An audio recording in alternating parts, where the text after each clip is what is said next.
সূরা আহজাবের থেকে কথা বলবো 59 নম্বর আয়াত সামনে রেখে। সূরা আহজাব হচ্ছে মাদানী সূরা। বলেন কোন সূরা? সূরা আহজাবের মধ্যে আয়াত আছে 73টি আয়াত। কয়টি আয়াত? এর মধ্যে রুকু আছে 9টি। রুকুর সংখ্যা কয়টি? 9টি। এই সূরার মধ্যে বাক্য আছে 1282টি এবং এই সূরার মধ্যে অক্ষর সংখ্যা 5700টি। বলে আলহামদুলিল্লাহ।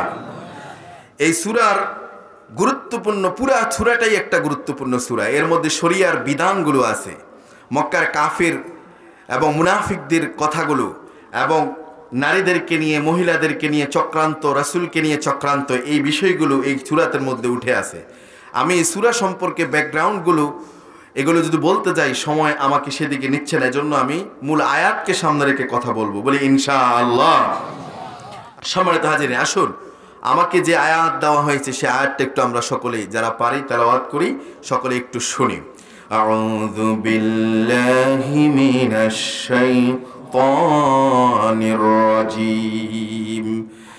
বিসমিল্লাহির রহমানির রহিম। ইয়া أيها النبي قل لأزواجك وبناتك ونساء المؤمنين يدنين عليهن من جلابيبهن ذلك أدنى أن يعرفن فلا يؤذين وكان الله غفورا رحيما। الله أكبر। এই আয়াত একটি আয়াত। কয়টি আয়াত? কোরআনুল কারীমের কোন সূরা? সূরা আহজাব। বলেন কোন সূরা? সূরা আহজাবের কত নম্বর আয়াত? 59 নম্বর আয়াত। এই আয়াতে আল্লাহ পাক বললেন, নবীকে বললেন যে ইয়া আইয়ুহান নবী, হে নবী, কুল, আপনি বলে দিন। নবীকে বলছেন যে আপনি বলুন, আপনি বলে দিন, আপনি জানিয়ে দিন। যে কাকে? লিআজওয়াজিকা, আপনার স্ত্রীদেরকে। কাদেরকে? বলেন, কথা বলতে হবে, কাদেরকে? আপনার স্ত্রীদেরকে। ওয়া বানাতিকা, আপনার মেয়েদেরকে। ওয়া নিসাইল মুমিনিন, মুমিনা নারীদেরকে। দুনিয়ার মুমিনা নারীদেরকে, আপনার স্ত্রীদেরকে, আপনার মেয়েদেরকে আপনি বলে দিন। কি বলবেন? ইউদনিনা আলাইহিন্না মিন জালাবিবিহিন্না, আপনি তাদেরকে বলে দিন তারা যেন তাদের চাদর, জিলবাব যেটা রয়েছে, ওই জিলবাবটা, চাদরটা তাদের চেহারার উপরে, মাথা থেকে নিচের দিকে তারা যেন ছেড়ে দেয়, তারা যেন গায়ের মধ্যে জড়ে নেয়, ঘুমটা দিয়ে দেয়, তারা যেন চাদরটার একটা অংশ তারা মুখমণ্ডলের উপরে, মাথা থেকে নিচের দিকে গায়ের মধ্যে জড়িয়ে দেয়। আল্লাহ পাক বললেন আপনি জানিয়ে দিন। যালিকা আদনা আন ইউরাফনা, আল্লাহ রাব্বুল আলামিন বললেন, এরপর বললেন এদেরকে, তাদেরকে চিনার সহজতর উপায়, চিনার জন্য এটাই হচ্ছে একটা উত্তম উপায়।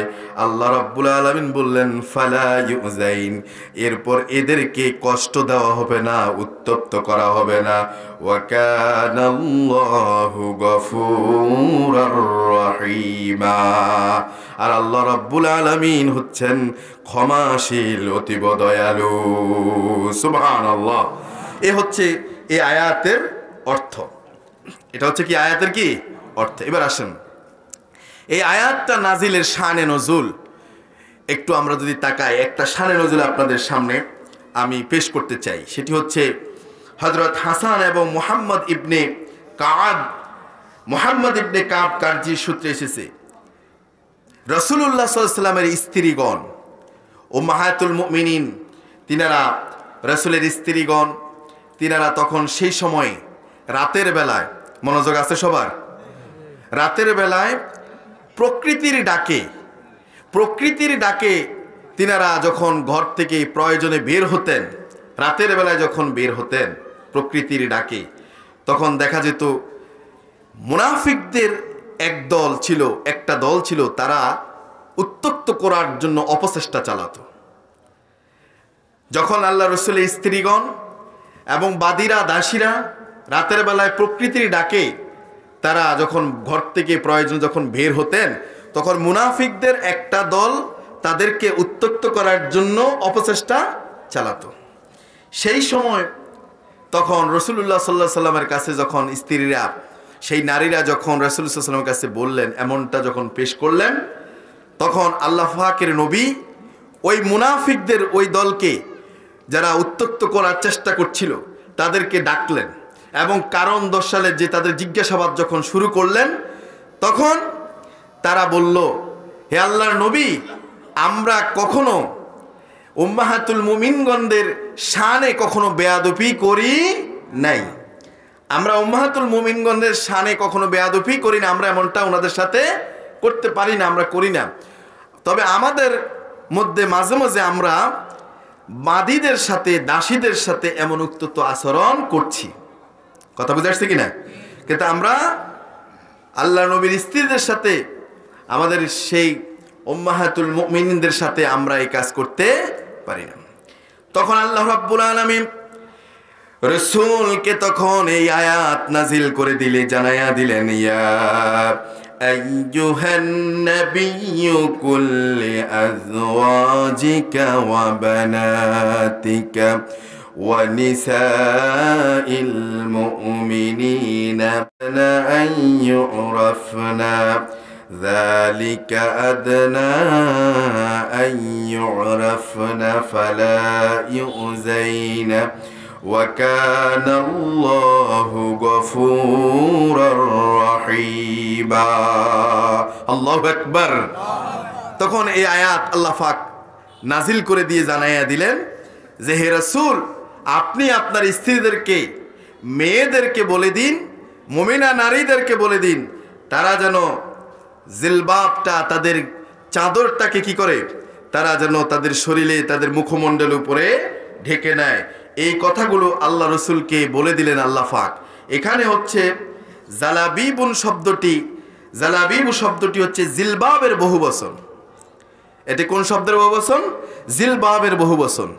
এই যে জিলবাব বলা হয় এমন চাদরকে যেটা দ্বারা পুরো শরীরটা কি করা যায়, ঢাকা যায়। আমার মায়েরা, বোনেরা যারা শুনতেছেন, আপনাদের বেশি করে শোনা উচিত। আজকের আলোচনা আপনাদেরকে কেন্দ্র করে, পুরুষদের জন্য এবং মহিলাদের জন্য বেশি, ঠিক না? আমাকে যে বিষয় দেওয়া হয়েছে মহিলাদের জন্য বেশি দরকার নাকি হুজুর? তাহলে আমার মায়ের বোনদেরকে বলছি, যারা শুনছেন একটু শুনেন, কষ্ট করে একটু একটা ঘন্টা একটু বিষয়টা শুনেন। আশা করা যায় আল্লাহ তাআলা আপনাকে মুমিনা নারীদের ভিতরে শামিল করবেন ইনশাআল্লাহ, এবং আমাদেরকে মুমিন বান্দা হিসেবে আল্লাহ পাক যেন কবুল করেন, বলে আমিন। তো জিলবাব হচ্ছে এমন একটা চাদর যেটা দ্বারা পুরো শরীরটা কি করা যায়, ঢাকা যায়। এখন এই জালবাব ওই চাদরকে বলা হয়, যেই চাদর যেটা হচ্ছে স্ত্রী লোকেরা দুপাট্টা, যেটা দুপাট্টা তারা ব্যবহার করেন, দুপাট্টার একটা কাপড় তারা কি করেন, পরে থাকেন। এখন বিষয় হচ্ছে যে এখানে বলা হয়েছে ইউদনিনা আলাইহিন্না মিন জালাবিবিহিন্না। খেয়াল করেন, আল্লাহ পাক বললেন যে ইউদনিনা আলাইহিন্না মিন জালাবিবিহিন্না, যে তারা যেন, এই আয়াতের ব্যাখ্যায় আব্দুল্লাহ ইবনে আব্বাস রাদিয়াল্লাহু আনহু বলেন যে তারা, নারীরা কি করবে, তাদের মাথা থেকে চেহারা কি, খেয়াল করেন, তাদের কি চেহারা, এরপরে নিচের দিকে পা পর্যন্ত, পায়ের গোড়ালি পর্যন্ত তারা ঢেকে ফেলবে, সারা শরীরটা তারা কি করবে, ঢেকে দেবে। এটা হচ্ছে এই ব্যাখ্যা, এর তাফসিরে আব্দুল্লাহ ইবনে আব্বাস রাদিয়াল্লাহু আনহুর মত। এরপরে যাতে করে কি হয়, জাহেলিয়াতের যুগের মহিলাদের থেকে তারা যে আলাদা, স্বতন্ত্র, এটা যেন বোঝা যায়। আলহামদুলিল্লাহ বলেন। এরপরে এই ইউদনিনা আলাইহিন্না মিন জালাবিবিহিন্না, এই আয়াতের তাফসিরে ব্যাখ্যায় আল্লামা কাজী বাইদাবি রহিমাহুল্লাহ বলেন যে চাদর যেটা আছে, এখন তো ওড়না নাকি আছে না, ওড়নার মধ্যে তো আবার মডেলিং ওড়না, আপডেট ভার্সনের ওড়নার অনেক ধরনের আছে না নাই? আছে।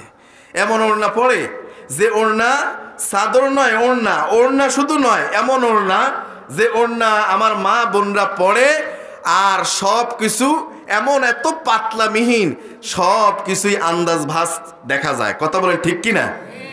এখন হযরত আল্লামা কাজী বায়দাবী রহিমাহুল্লাহ বলেন, এই আয়াতের তাফসিরে ব্যাখ্যায় বলেন যে চাদরের একাংশ দিয়ে মুখমণ্ডলটা ঢাকবে আর একাংশ অংশটা শরীরের উপর জড়িয়ে নিবে। আলহামদুলিল্লাহ বলেন। তার মত হচ্ছে এটা।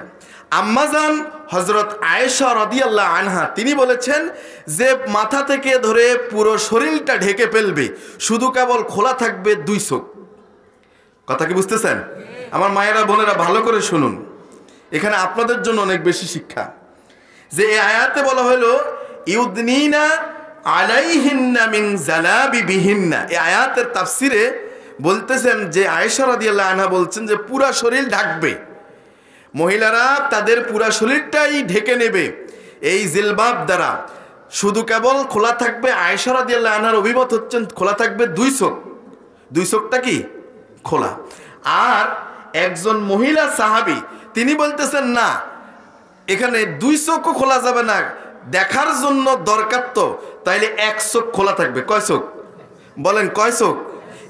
এই ব্যাখ্যায় তিনি বলতেছেন যে 1 চোখ খোলা থাকলেই রোডঘাট রাস্তা দেখা যায়, তাহলে 1 চোখ বন্ধ থাকবে, 1 চোখও ঢাকা থাকবে, শুধু একটা চোখ খোলা থাকবে দেখার জন্য, রাস্তা দেখার জন্য, তার পথ দেখার জন্য। সুবহানাল্লাহ বলেন না? এখন কি এটা আছে? বলেন আছে? এই পর্দা কি আছে? এই এরকম ভাবে মা বোন কয়জন চলেন? কয় বাড়িতে খুঁজলে 1জন 2জন পাওয়া যাবে? হ্যাঁ, তাহলে এখন এটা তো আমাদের জন্য এটা স্বপ্ন, আমাদের জন্য এখন এটা কি হয়ে গেছে? স্বপ্ন। তাহলে এখানে কয়টা মত আমরা পেলাম? তাইলে আয়েশা রাদিয়াল্লাহু আনহার এই মতটা যদি আমরা গ্রহণ করি, এই ব্যাখ্যাটা যদি গ্রহণ করি, তাহলে মায়েরা বোনেরা মাথা থেকে গোড়ালি পর্যন্ত, পায়ের গোড়ালি পর্যন্ত তারা ঢাকবে যখন ঘর থেকে তারা কোথাও বের হবে, যাবে। এক্ষেত্রে 2 চোখ তারা কি রাখতে পারে? খোলা রাখতে পারে। আমার প্রিয় ভাইয়েরা, আল্লাহ পাক বললেন, এরপরে আল্লাহ রাব্বুল আলামিন বললেন যালিকা আদনা আইয়ুরাফনা। আল্লাহ পাক বললেন যাতে করে তাদেরকে চেনা সহজ হয়, এটাই হবে তাদেরকে চেনার সহজ পন্থা। সুবহানাল্লাহ বলেন। এখন আপনারা বলবেন যে আল্লাহ বললেন তাদেরকে চেনার সহজ পন্থা, এখন চিনবে কি? পুরা শরীর তো ঢেকে ফেলছে, এখন চিনবে একে কোন বাড়ির কার বোঝাইতেছে? এখন চিনার কোনো উপায় আছে? সব তো ঢেকে ফেলছে। আল্লাহ বলে যে এদেরকে চেনার সহজ পন্থা এটা। এখন আপনারা বলবেন যে হুজুর চিনবো কেমনে? কারণ সব তো পুরা কি ঢেকে ফেলছে, এখন চেনার সুযোগ আছে? সুযোগ। কিন্তু আল্লাহ বলতেছে এটাই যালিকা আদনা আইয়ুরাফনা, তাকে চেনার জন্য এটাই উত্তম, এটাই সহজতর পথ। এখন আল্লাহ কেন বললেন? তার মানে হলো তাকে কি চিনবেন আপনি? চেনা যাবে কি? কি বুঝছেন ভাই বলেন তো? একজন কি চেনা যাবে? মাশাআল্লাহ, আমাদের আব্দুর রহিম সাহেব আলহামদুলিল্লাহ বলেন, উনি বুঝছেন। আল্লাহ পাক এখানে বুঝাচ্ছেন যে সে যে মুমিনা নারী এটা চেনা যাবে, এটা চেনা মানুষের জন্য কি হবে? সহজ হবে। আলহামদুলিল্লাহ বলেন। এরপরে এরা এই নারী হচ্ছে সম্ভ্রান্ত মহিলা, এটা চেনা যাবে। আর কি চেনা যাবে? এই নারী হচ্ছে ভদ্র নারী, শালীন নারী, এই নারী হচ্ছে চরিত্র ভালো, এরকম একটা নারী, এরকম একটা মহিলা। এই পরিচয়, এই সেনাটার কথাই আল্লাহ এখানে বলছেন। এই সেনাটা তার আপনার জন্য, আমাদের জন্য এই সেনাটা কি হবে? সহজ হবে। বলি আলহামদুলিল্লাহ। কি সেনা সহজ হবে? যে এই নারী হচ্ছে, তাকে সেনা সহজ হবে, এই মহিলা হচ্ছে আল্লাহর মুমিনা বান্দি। বলি আলহামদুলিল্লাহ। ও আমার মা, আমার বোন, কান পেতে শুনুন, একটু শুনুন না, একটু শুনেন, আমল করবেন না করবেন পরে সিদ্ধান্ত, একটু শুনেন, হয়তো শোনার মধ্য দিয়ে হয়তো পরিবর্তন আসতে পারে ইনশাআল্লাহ। বলি ইনশাআল্লাহ। তাহলে এই মহিলা যে শালীন নারী, ভদ্র মহিলা, এর জন্য আল্লাহ বললেন তাকে চেনা সহজ হবে। সুবহানাল্লাহ বিহামদি। এরপর আল্লাহ রাব্বুল আলামিন বললেন ফালা ইউযাইন, আল্লাহ রাব্বুল আলামিন বললেন তাকে উত্তপ্ত করা হবে না। ফালা ইউযাইন এর 2টা ব্যাখ্যা। একটা ব্যাখ্যা হচ্ছে তাকে কষ্ট দেওয়া হবে না, এদেরকে কষ্ট দেওয়া হবে না। আরেকটা হচ্ছে এদেরকে উত্তপ্ত করা হবে না। একটা হচ্ছে যে এদেরকে উত্তপ্ত থেকে এরা বেঁচে যাবে, আরেকটা হচ্ছে কষ্ট থেকে, শাস্তি থেকে এরা বেঁচে যাবে। কয়টা বললাম? খেয়াল করেন, কয়টা বললাম? আজকে যদি আমরা বিষয় দিচ্ছেন তাফসীর, তাইলে এখানে কিচ্ছা কাহিনী শুনতে যদি কেউ আসেন, হয়তো তিনার কাছে হয়তো ভালো লাগবে না। কথা বুঝে আসছে? তাহলে আমাকে আজকে ক্লাসের মতো কথা বলতে হবে। তাহলে এখানে ফালা ইউজাইন, যে আল্লাহ বললেন যে তাকে উত্তপ্ত করা হবে না। কি উত্তপ্ত করা হবে না? তার মানে সে ইফটিজিং এর শিকার হবে না। এখন ইফটিজিং আছে না? অনেক মেয়েরা ইফটিজিং এর শিকার হয় না? অনেক নারীরা ইফটিজিং এর শিকার হয় না? অনেক নারীরা দর্শনের শিকার হয়। তাহলে আল্লাহ বলছেন যে ইফটিজিং এর শিকার হবে না এবং দর্শনের শিকার হবে না, অসম্মানিত অপমানিত হবে না। তার সম্মান, তার মর্যাদা, তাকে আল্লাহ সেফটি দিবেন, নিরাপত্তা দিয়ে দিবেন, তাকে উত্তপ্ত করা হবে না। ফালা ইউজাইন, যে তাকে উত্তপ্ত করা হবে না। এই উত্তপ্ত করার এই ব্যাখ্যাগুলি বললাম। এবার আসেন আরেকটা, এটার তাফসীর ব্যাখ্যা হচ্ছে তাকে কষ্ট, এদেরকে, এই মহিলাদেরকে কষ্ট দেওয়া হবে না। সুবহানাল্লাহ বলেন। কি দেওয়া হবে না? কষ্ট দেওয়া। এখন এটা কি? এটার একটু ব্যাখ্যা বুঝি। এটা হচ্ছে যে পর্দা, তাকে ঢেকে রাখা, সে পর্দার ভিতরে থাকা, এই পর্দাটা, হিজাবটা, এই নির্দেশটা কার? বলেন কার নির্দেশ? হিজাব ফরজ, ফরজে আইন। হিজাব হচ্ছে কি? ফরজে আইন। এটা কার বিধান? বলেন পর্দা কার বিধান? এটা যদি কেউ না মানে, এই বিধানকে কেউ যদি তুচ্ছ তাচ্ছিল্য করে এড়িয়ে যায়, তাহলে তার জন্য পরকালে, তার জন্য সেদিন শাস্তি, কষ্ট আছে না নাই? বলে আছে না নাই? আছে। আর যদি আমার মা, আমার বোন, ওই মহিলা যদি, ওই মুমিনা নারী, ওই মহিলা যদি এই হিজাবের বিধান পালন করে, মেনে চলে, খেয়াল করেন, মেনে চলে যদি, তাহলে এটা মানার কারণে পরকালে তাকে কোনো কষ্ট দেওয়া হবে। সুবহানাল্লাহ বলবেন না? তাহলে পরকালে তাকে কোনো কষ্ট দেওয়া হবে না। এবার আসেন একটা হাদিস আপনাদেরকে শোনাই। রাসূলুল্লাহ সাল্লাল্লাহু আলাইহি সাল্লাম বলেছেন, নারীরা পা থেকে মাথা পর্যন্ত, অর্থাৎ মাথা থেকে পায়ের গোড়ালি পর্যন্ত পর্দা আবৃত করে রাখবে। যদি পর্দায় থাকা তাদের উচিত। যখন কোনো নারী বেপর্দা হয়ে বাইরে যায়, যখন কোনো নারী বেপর্দা হয়ে বাইরে যায়, তখন নবীজি বলেন, তখন শয়তান তার পিছু নিয়ে নেয়। নাউযুবিল্লাহ বলেন। এখন আমাদের সমাজে নারী সংকৃত বিভিন্ন ঘটনা, বিভিন্ন রকম কিছু ঘটে কি ঘটে না? কথা বলেন, ঘটে কি ঘটে না? ঘটে। কারণ একটাই, নারীরা বেপর্দা হওয়ার কারণে, এইভাবে ঘর থেকে বের হওয়ার কারণে এই সমস্যাগুলো, নানান ঘটনাগুলো ঘটছে। কথা বলেন ঠিক কি না? আমার প্রিয় ভাইয়েরা, আল্লাহ রাব্বুল আলামিন এই আয়াতের শেষে বললেন, আল্লাহ পাক বললেন, ওয়া কানাল্লাহু গফুরার রহিমা। জোরে বলি সুবহানাল্লাহ। আল্লাহ পাক জানিয়ে দিলেন, আল্লাহ হচ্ছেন ক্ষমাশীল, অতীব দয়ালু। সুবহানাল্লাহ। বলে আল্লাহর চেয়ে দয়ালু, তার চেয়ে বেশি ক্ষমাশীল, দয়ালু, রহমান, রহিম পৃথিবীতে এবং এই দুনিয়া, ওই দুনিয়ায় কোথাও কি আর কেউ আছে? কথা বলেন, আর কি কেউ আছে? তাহলে সবচেয়ে দয়ালু, ক্ষমাশীল, পরম ক্ষমাশীল, অতীব দয়ালু তিনি হচ্ছেন কে? আল্লাহ পাক। আমার প্রিয় ভাইয়েরা, এখানে যে আল্লাহ পাক বললেন আয়াতের শেষে এসে বললেন, ওয়া কানাল্লাহু গফুরার রহিমা। এই আয়াতের, এই কথার, এই আয়াতের শেষের এই বাক্যটারও ব্যাখ্যা আছে। এটা হচ্ছে দুইটা ব্যাখ্যা আমি আপনাদের সামনে বলি, যে আল্লাহ কেন এই কথা এখানে বলে দিলেন। যে এখানে আল্লাহ বললেন ক্ষমা করবেন, তিনি ক্ষমাশীল, তিনি দয়ালু। যারা পর্দার এই বিধানকে, হিজাবের এই বিধানকে যারা মেনে চলে, যারা আজকে আলোচনা শুনে, যেই মা বোনেরা, যেই পুরুষেরা আমরা পর্দা মেনে চলি, আমরা এই হিজাবের বিধান মেনে চলে, মহিলারা হিজাবের বিধান মেনে চলবে, তারপরও তো দেখা যায় পর্দাশীলা নারী, তারপরও দেখা যায় মাঝে মধ্যে কিছু কারণে বা কিছু ত্রুটি বিচ্যুতি ঘটে যায়, ঠিক না? বলেন ঘটে কি ঘটে না? ঘটে। পুরোপুরি 100-এ 100 হয় না, 16 আনায় 16 আনা হয় না। আল্লাহ তাআলা ওয়া কানাল্লাহু গফুরার রহিমা বলে বুঝাতে চাচ্ছেন যে তোমরা যদি নারীরা তোমরা যদি এই পর্দার বিধানকে যদি অগ্রাধিকার দাও, প্রায়োরিটি দাও, যদি তোমরা এভাবে চলতে গিয়ে যদি তারপরও কিছু কুটি বিচ্যুতি যদি হয়ে থাকে, যে আল্লাহ তাআলা তাহলে তোমার এই কুটি বিচ্যুতি, এই গুনাহগুলো, এই অপরাধগুলো আল্লাহ তাআলা কি করবেন? তিনি ক্ষমাশীল, তিনি অতীব দয়ালু, তিনি মাফ করে দিবেন। সুবহানাল্লাহ।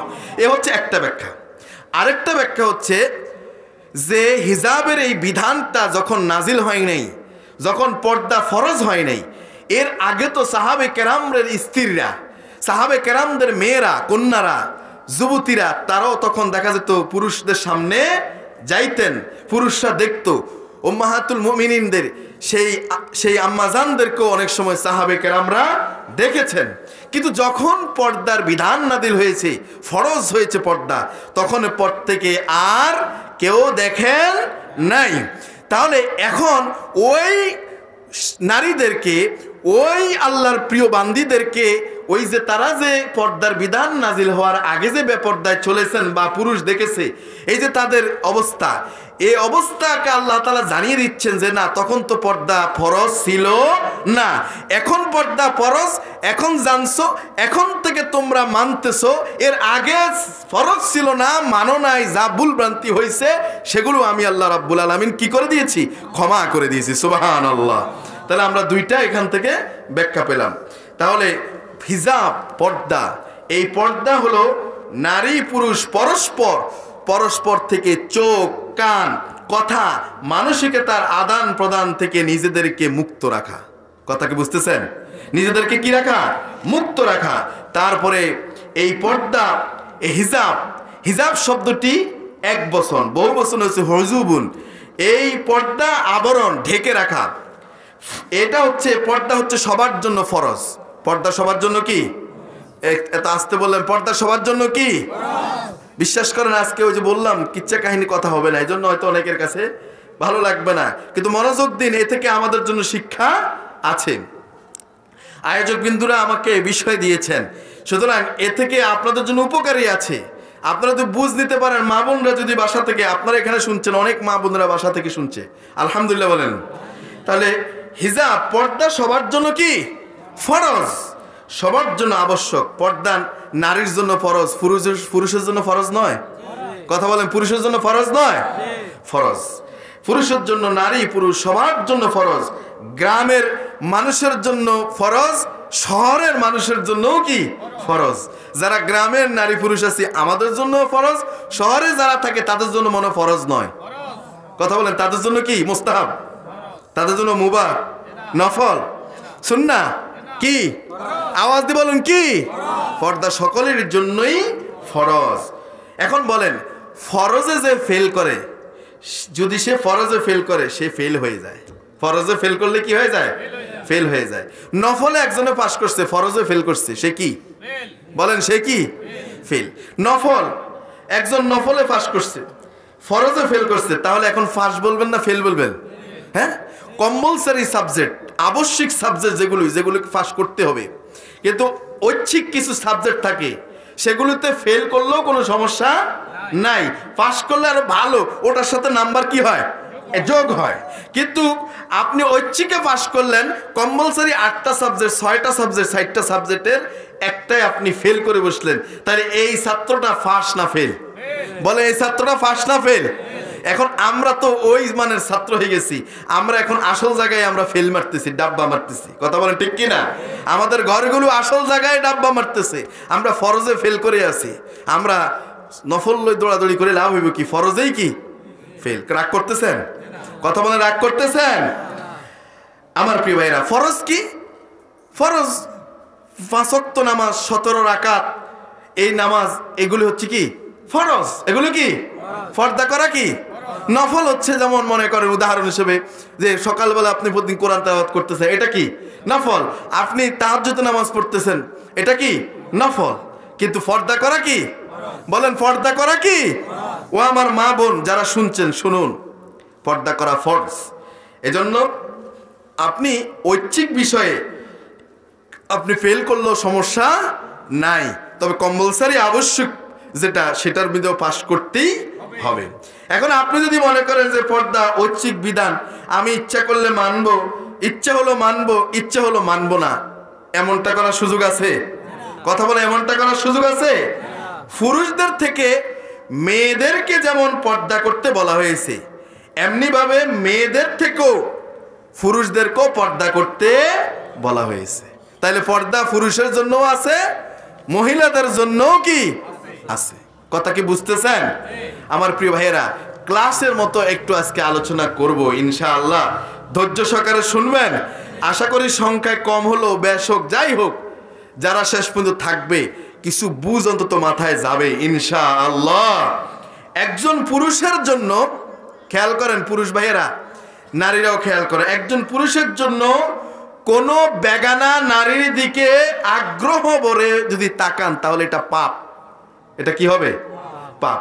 এমনি করে তেমনি করে একজন নারী যদি পুরুষের দিকে আগ্রহ ভরে যদি তাকায়, এটাও কি পাপ। তাইলে নারীও যদি পুরুষকে আগ্রহ ভরে দেখে, এটার মধ্যে কি আছে? পাপ আছে। তাহলে এই জন্য পর্দা সকলকেই মানতে হবে। পারা যাবে ইনশাআল্লাহ। মহান আল্লাহ রাব্বুল আলামিন কুরআনুল কারীমের সূরা নূরের 30 নম্বর আয়াতে আল্লাহ পাক বলছেন, আল্লাহ রাব্বুল আলামিন বলছেন, কুল লিল মুমিনিনা ইয়াগুদ্দু মিন আবসারিহিম ওয়া ইয়াহফাযু ফুরুজাহুম যালিকা আযকা লাহুম ইন্নাল্লাহা খাবীরুম বিমা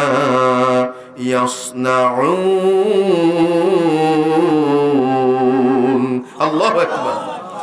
আল্লাহ রাব্বুল আলামিন সূরা নূরের 30 নম্বর আয়াতে বললেন, মুমিনদেরকে আপনি বলে দিন, মুমিন পুরুষদেরকে আপনি জানিয়ে দিন, বলে দিন, ইয়াগুদ্দু মিন আবসারিহিম, তারা যেন তাদের দৃষ্টিকে অবনত করে, তারা যেন তাদের চক্ষুকে অবনত করে রাখে, ওয়া ইয়াহফাযু ফুরুজাহুম, তারা যেন তাদের লজ্জাস্থানকে হেফাজত করে, তাযালিকা আযকা লাহুম, তারা যেন, এটাই হবে তাদের জন্য পবিত্র উত্তম পন্থা। ইন্নাল্লাহা খাবীরুম বিমা ইয়াসনাউন, আর নিশ্চয় আল্লাহ রাব্বুল আলামিন তারা যা কিছু করে সব সম্পর্কে তিনি খবরাখবর রাখেন। সুবহানাল্লাহ। সব সম্পর্কে খবরাখবর রাখেন যিনি, তিনি কে? আর আওয়াজ দিয়ে বলুন, তিনি কে? আল্লাহ রাব্বুল আলামিন এই জায়গায় বুঝাইয়া দিলেন, ইয়াগুদ্দু মিন আবসারিহিম, তার মানে দৃষ্টি, যেই চোখের যেই দৃষ্টি, যে আপনি যে চোখ দিয়ে তাকাচ্ছেন পরনারী বেগানা নারীর দিকে, আপনি যে নারী, অন্য পুরুষ সুঠাম দেহের অধিকারী, হ্যান্ডসাম চেহারা, খুব সুন্দর চেহারা, তার দিকে তাকাইয়া তাকাইয়া আপনি যদি অন্য চিন্তা করেন, আপনি যদি আগ্রহ ভরে যদি তাকাতে থাকেন, তাহলে আপনিও পাপের সাথে জড়িত হয়ে গেলেন। এজন্য চোখের জিনা বড় জেনা, আছে না নাই? এজন্য চোখকে হেফাজত করার নির্দেশটা দিয়েছেন কে? এটা শুধু মহিলারা করবে, পুরুষেরা করবে না। বলেন, করবে? পুরুষেরা করবে, মহিলারা করবে না। মহিলা পুরুষ সকলের জন্য বিধান দিয়েছেন কে? আমার প্রিয় ভাইয়েরা, এটা হচ্ছে পবিত্র, এটাই অনেক অধিকতর পবিত্র। কারণ যারা চোখের হেফাজত করে, যারা দৃষ্টিকে অবনত করে রাখে, যারা পরনারী থেকে নিজেদেরকে হেফাজত করে, যারা লজ্জাস্থানকে সংরক্ষণ করে, এরা পবিত্র নাকি অপবিত্র? বলেন, এরা কি?